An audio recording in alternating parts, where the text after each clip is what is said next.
Texas A&M Forest Service is boosting funding to fight oak wilt in Central Texas. Oak wilt is one of the most destructive tree diseases in the U.S. It's responsible for killing millions of trees across Central Texas.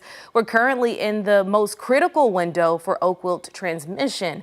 The Forest Service is offering more financial and technical assistance to help landowners with oak wilt suppression.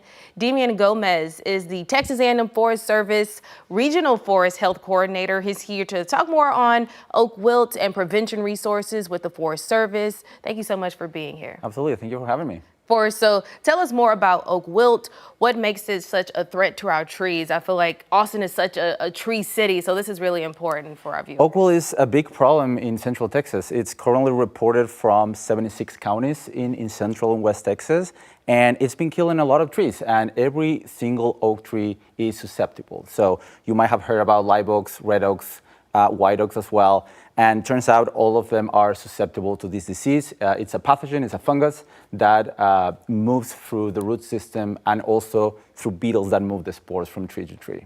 Okay, so why is springtime an especially critical window for oak wilt spread? Yeah, this time of the year is actually very important and very critical because from February through June is where most of the beetles that actually move the spores of the fungus are active. And also is when some of these oaks, particularly the red oaks, produce these structures that we call fungal mats. And fungal mats are basically these patches of spores under the bark of red oaks. So basically they have a very fruity smell. They smell like cider or fruit.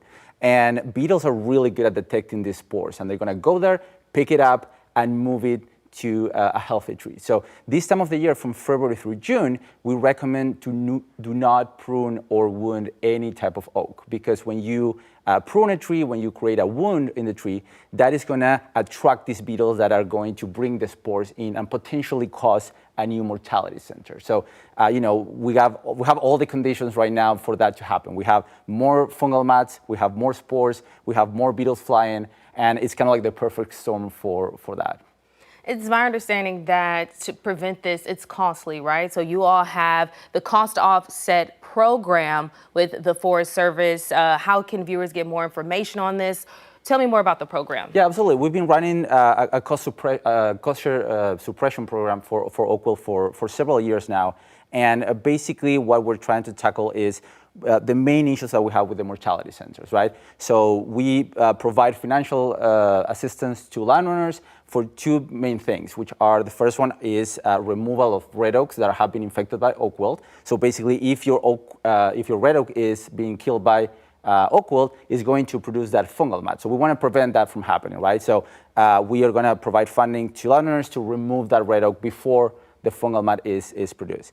And a second way that this fungus moves through from tree to tree is through the root system. So if we can cut those root systems before the fungus moves from tree to tree, we are basically avoiding the problem, right? So we provide funding to remove the red oaks, but also for trenching, which is basically destroying those root connections. If we think about live oaks, they actually form a massive network of interconnected roots throughout the landscape. So if you've been in Central Texas, we have a lot of live oaks that are all connected to each other, and the fungus can potentially move from tree to tree. So we provide funding. We provide up to $2,000 for red oak remover and up to $5,000 for trenching in Central Texas. And we have all the information in texasoakwilt.org. That's the way that you communicate with our foresters, with Texas A&M Forest Service. We can help you to define if that tree is qualified for removal, if you need to put a trench, where to put a trench, and we provide the funding and support for that. Okay, that's some helpful money. All right, thank you so much. If you would like to apply, you can find a link to apply on kvue.com/links.